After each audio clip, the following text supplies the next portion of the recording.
It sent, and then he brought out 2 big bags of money. Once you send that I money, mean, it'd be like, all right, now he pulls out the gun, get out. yeah, I I would have mean been so freaking that nervous.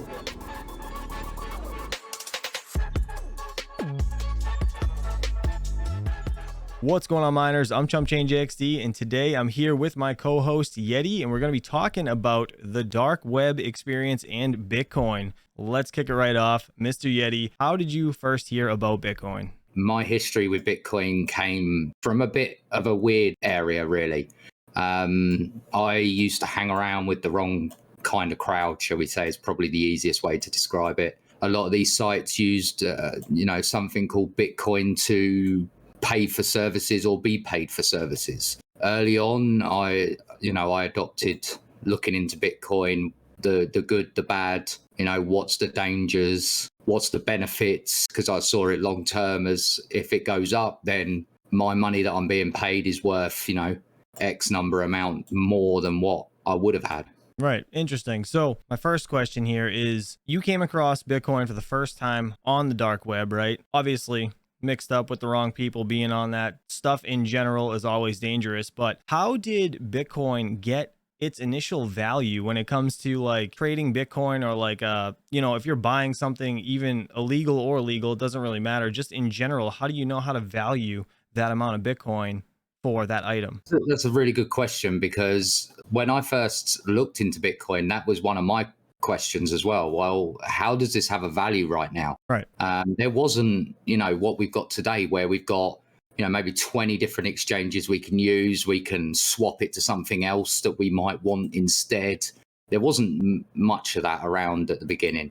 Most of it was what you agreed with between the two people. So you needed a service, I would come up with an arrangement of a price. You either accepted it or rejected it. That's how it initially would have got a value to it. As for exchanges, there was nothing. Right. That was the next thing I was going to get into. So like exchanging that money, right? So like, say this person had this item, gave you this item for this Bitcoin. Now you'd have to take this Bitcoin. What would you do with it? How did you find people that wanted to buy? So we'll The start with service that. actually still exists today. It's called Local Bitcoin. It's like a broker service. People who want to buy Bitcoin and people who want to sell Bitcoin are both registered on the service, and then it's done a bit like a transaction in regards, but you physically meet the person to make the transaction. So you'd have to walk around with your ledger or paper wallet or whatever the hell you had, and you'd have to physically exchange it with this person. It wouldn't be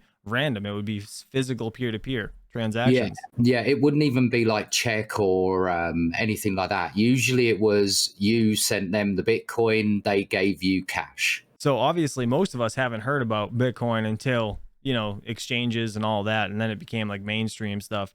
So it's just it's nuts to like talk to somebody that was in it before any of that. What year did you actually get into Bitcoin? I think I first bought my first Bitcoin through, like I say, the local Bitcoin option, and I bought, I think, 50 at the time, but it was valued at barely anything. So I set myself up as a buyer, put in my buy order of 50, and within the space of an hour, somebody had phoned me saying, yeah, I've got 50, this is the price. I negotiated it a little bit and bought the 50. Do you remember how much that ended up costing you? Pretty sure it was a little under 2,500. Wow, can you imagine? I wish I'd saved them. 50 Bitcoin for 2,500. I literally Holy bought it and then 10 minutes later sent it.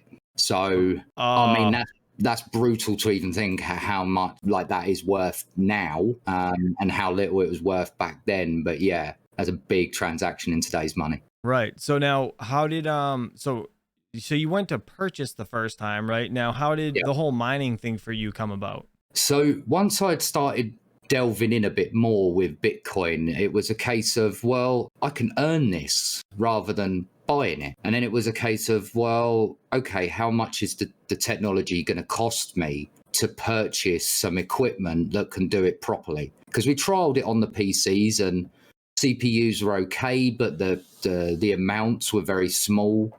At that point, CPU mining of Bitcoin was just starting to peter off. and on come the ASICs effectively.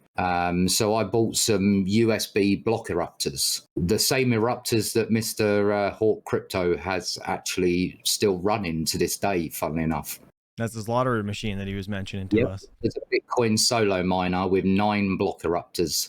If he hits a block, then effectively, he's in for a big payday. It's not out of the realm of possibilities. Like, anything's possible in crypto, right? So they have had people that have hit solo blocks with these block eruptors. It's I mean, it is a gamble, but at the end of the day, it doesn't cost you much to run these things. So we worked out it's about $5 a year to run. That's it? Yeah. Wow. Yeah. I need to get me some of them. It's a no loss at that point, because you probably waste more than that in just leaving a light turned on. Costs more for a coffee. Yeah. It's insane. Wow. All right. So now those things paid off for you over the years? Like, if you have them? Oh yeah, easily. At least 5 times over. Wow. So do you remember what you paid for them initially? Initially, I think I paid about £40 each unit. Oh, wow. So just under $50. That's not bad. And you had 9 of them? Yeah. Didn't go and buy all 9 at once. So I think I bought 5 and then I bought 4. Well, actually, I think I bought 5 more, but 1 was damaged. So we ended up just scrapping it. I couldn't be bothered with all the hassle of RMA in it and everything to China and waiting 6 weeks to get it back. So I just put it to one side and never used it again. Now, is this all set up on one of those like rectangle plug and play type deals? Yeah. So we had a 10-port powered USB hub run into the wife's PC, and it would just sit on running in the background. Well, that's awesome. So when did the ASICs come about? Like, did they come up after that or before that? So that was after. Once I realized that the ASIC miners were starting to peter off in profitability, I started researching why suddenly my ASICs weren't as profitable. I thought, maybe just more people have gone down the same route as me with the little block eruptors.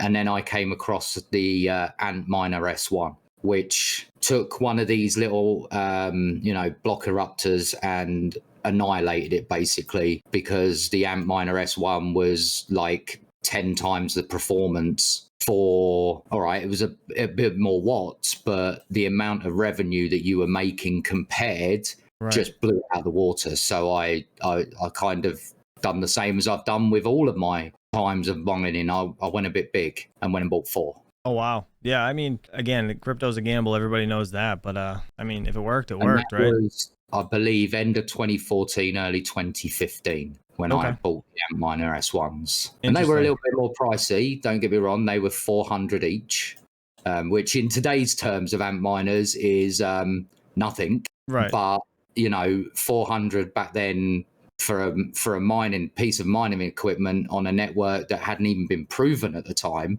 was, I was getting people calling me an idiot, nuts, crazy, you name it. You've probably had people say that you're crazy for getting into crypto, right? Right. Well, I mean, again, like to everybody that doesn't really know anything about crypto, it's just fake money, right? You were in so early that it was almost legitimately fake money. At that point, it was considered a new coin.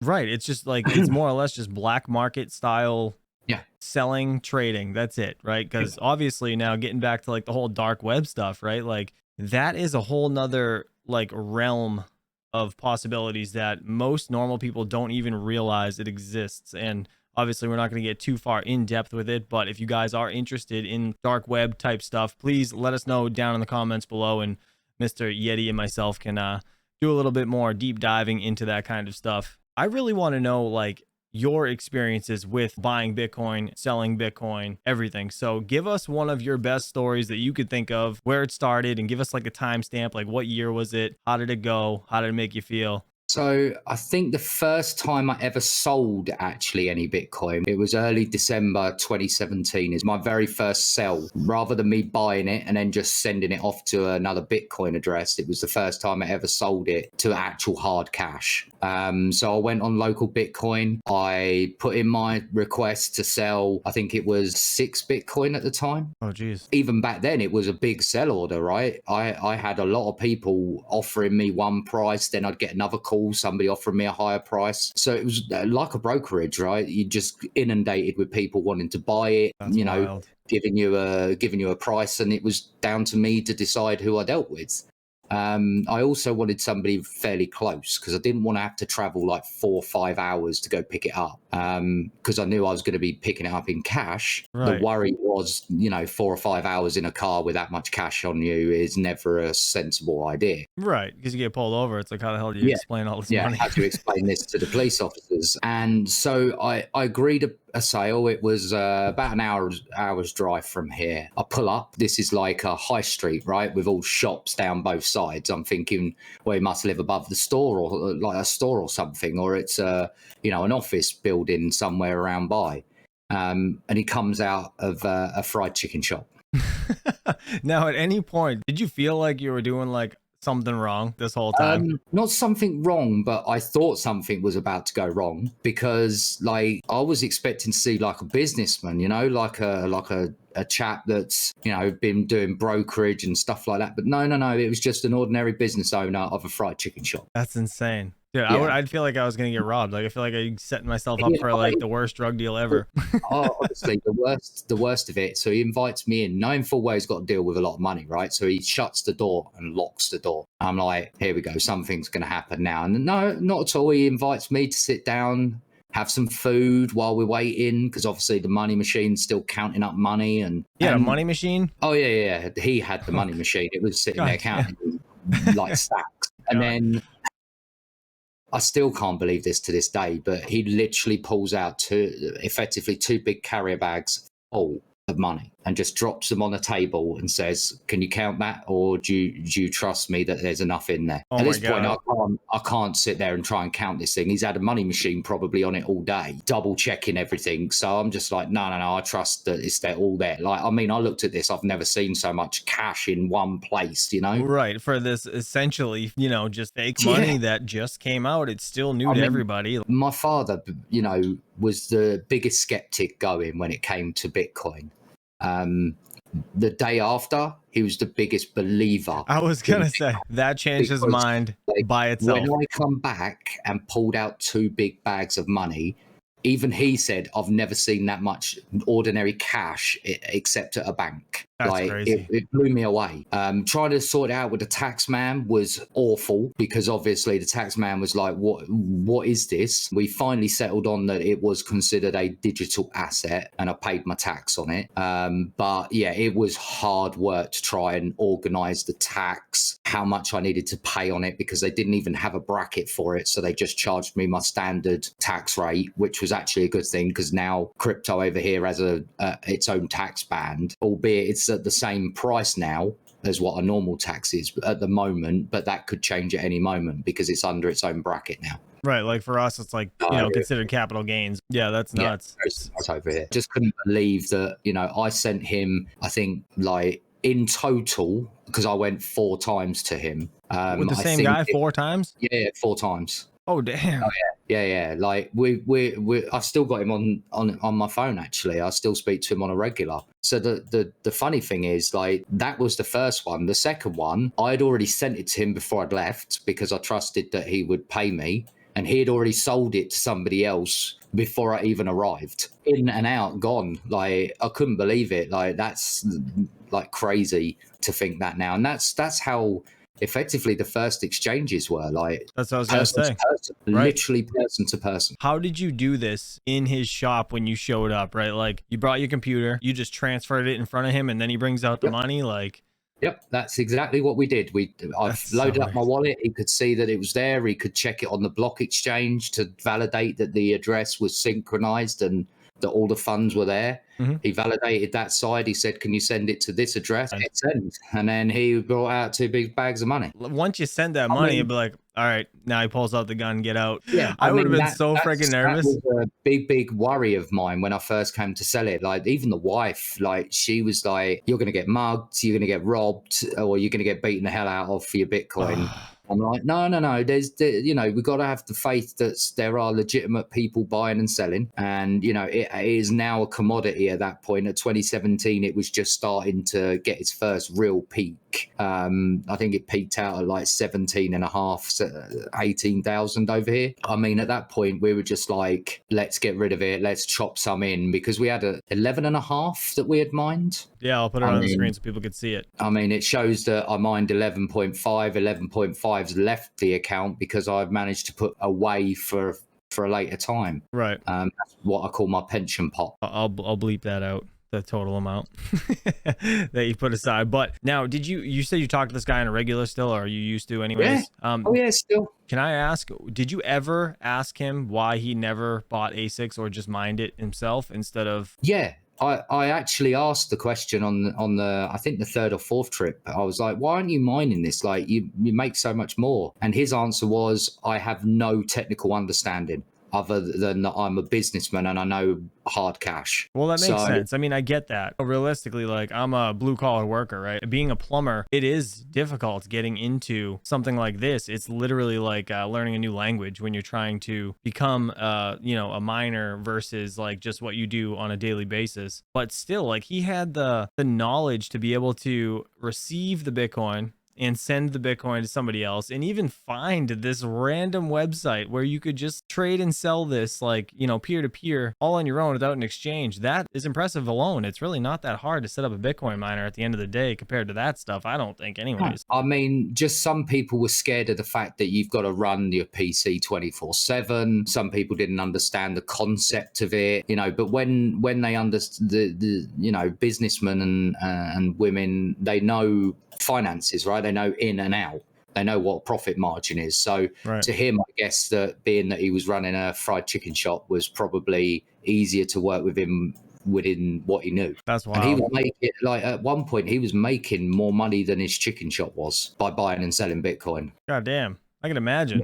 That's insane. Yeah. Well, good for him. I mean, hell yeah, that's awesome. Absolutely. Yeah, I mean, if anyone wants some more stories of, like, you know, early days of trading, I mean, I've got plenty of funny stories in regards to that. I drove halfway up the country to do a Bitcoin exchange with somebody that was, you know, 17 years old. He had Bitcoin to buy. So, you know, that was a bit weird. His parents came along. Oh, damn. Yeah, the parents were fine with it. I just showed him my ID, showed him what I was doing, gave him the money, bought the Bitcoin, drove home. I would have been more concerned with how the hell does my 17-year-old kid know, or how did he set this whole freaking thing up, dude? That's, yeah. It's a genius at 17 to figure that one out. Absolutely, because I didn't even know this whole thing, you know, happened until the other day when we were talking, and you mentioned it to me that there's a peer-to-peer exchange, basically. That it's not an exchange, but it's like a, you know, a buy sell kind of like a eBay thing for Bitcoin. It's insane. It's crazy. But and to think that I got my understanding from a dark website that was effectively like an eBay store, but just using crypto entirely as its payment mechanism. Right. So that's kind of why Bitcoin got the bad rap, you know, being like tied to drugs and all this other stuff. It's because of, you know, the dark web and what essentially Silk Road, right? Is that kind of where that whole thing? Well, the biggest one was Silk Road. Again, like, if people want to know a bit more about it, I'm sure we can arrange doing another video, and we'll sit down and talk more about the dark web side of things. Yeah, that sounds good, man. I think I think that would be a good conversation if anybody's interested in learning about Silk Road or anything with the dark web stuff. I mean, we have a guy that's, you know, been very in tune with this kind of thing, so he can definitely do some somewhat of a deep dive into it, just to kind of explain it and tell us what it's all about. And, you know, anything you guys might have questions on, please leave it down in the comments below. But man, Yeti, this has been a pleasure. That story was absolutely fantastic. I appreciate you being on, and yeah, man, thanks for having me. Yeah, dude, as always, appreciate you guys for watching. Have a good day, and we'll catch you guys in the next one. Peace out.